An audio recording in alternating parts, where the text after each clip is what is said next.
Okay, let's discuss Chapter 6 of The Education of Augie Merasty.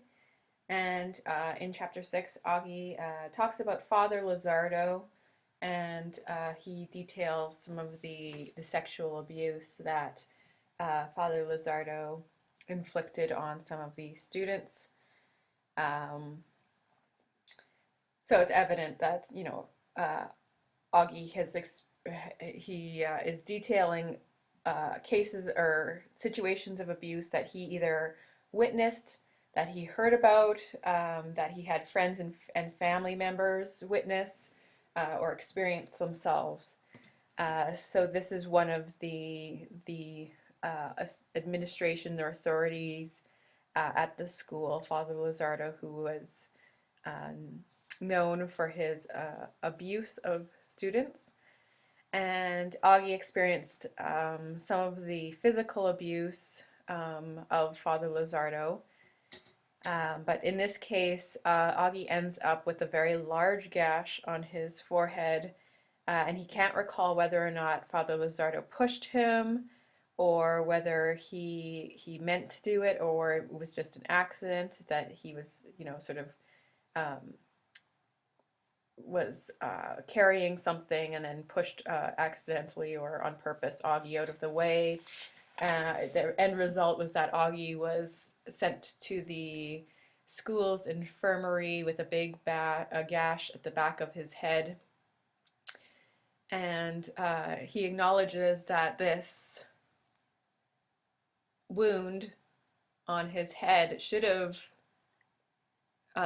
been, obvious to those in charge, that he should have been sent to the hospital to get stitches and to, he might have had a concussion or whatever, but for whatever reason, they didn't send him to the hospital where something, the severity of the wound, it's obvious that, in this case, if a child had that gash that big, we would have sent them immediately to the hospital these days, but at that time they didn't.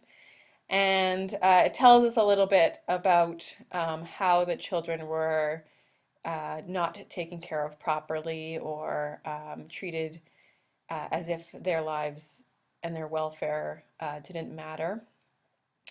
So we get a sense of that in how Augie was sort of taken to the infirmary and then just sort of left there.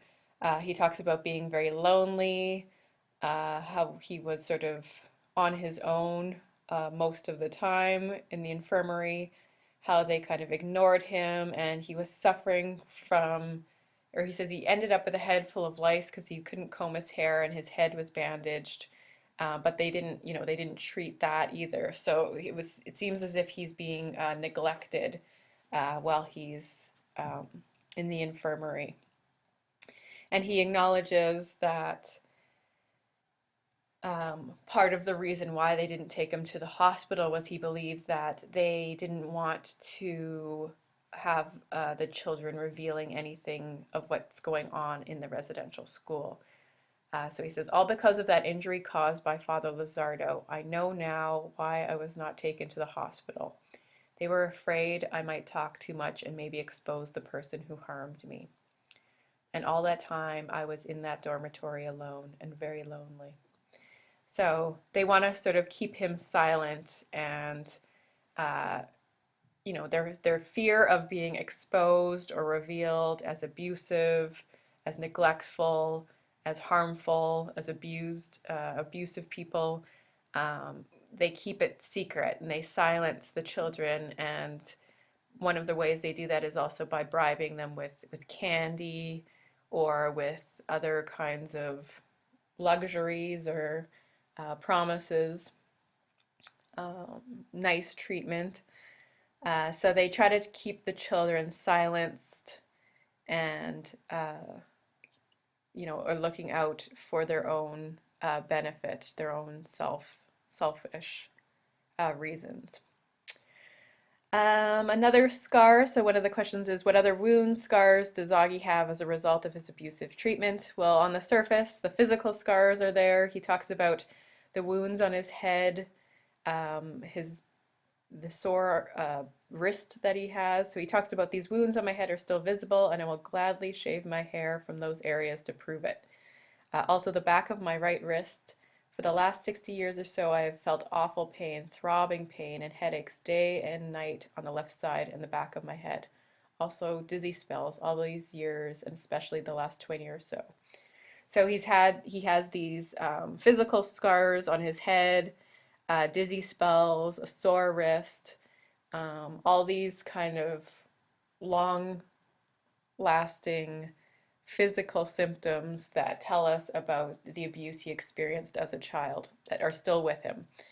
But you can think about scars as kind of a symbolic uh, representation as well of the psychological scars that are also with him.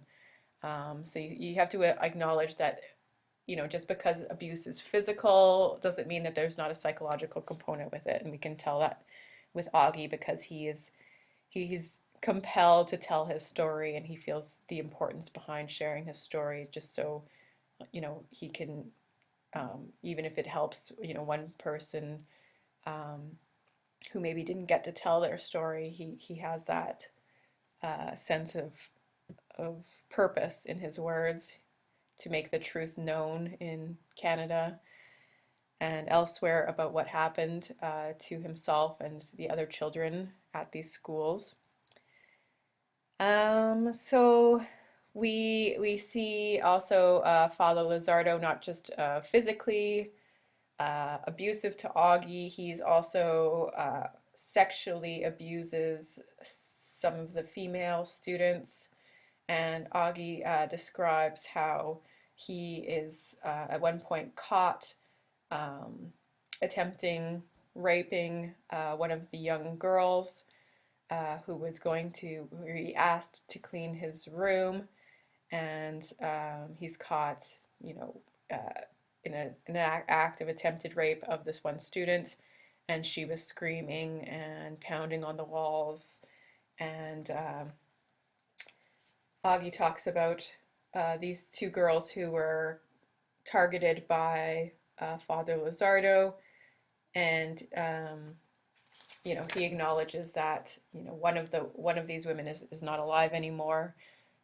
Who So we don't know. We get these kind of stories where he'll tell us about somebody who was abused and then they're not alive anymore. We can't really it's sort of infer that maybe the rest of their life or their shortened life is somehow connected to the abuse they experienced as a child. So it's kind of inferred by his words. But he acknowledges, or he describes Father Lizardo very threatening, and then attempting to bribe the girl to keep her quiet. So he says, Augie describes, he closed the door with Louise still crying, and Angelina heard the father telling Louise he was only playing, and he wanted to see what her reaction would be if things like this ever happened. He said for Louise not to tell anyone about the incident. Louise cried all that time in his room without doing any more work. Shortly after, he gave her a bunch of candy and some chocolates. So we see time and again in Augie's story how the adults who were in control would use candy or food as a way to sort of bribe or keep the children quiet, and it tells us as readers that they knew what they were doing, that they were purposefully trying to keep hidden these abusives that were going on. They knew that their actions were wrong, but they weren't willing to either change their actions, or they didn't want their actions to be known publicly. Yeah, so you do get a sense that it wasn't just one person who was abusive, it was many of the administrative or authorities at the schools.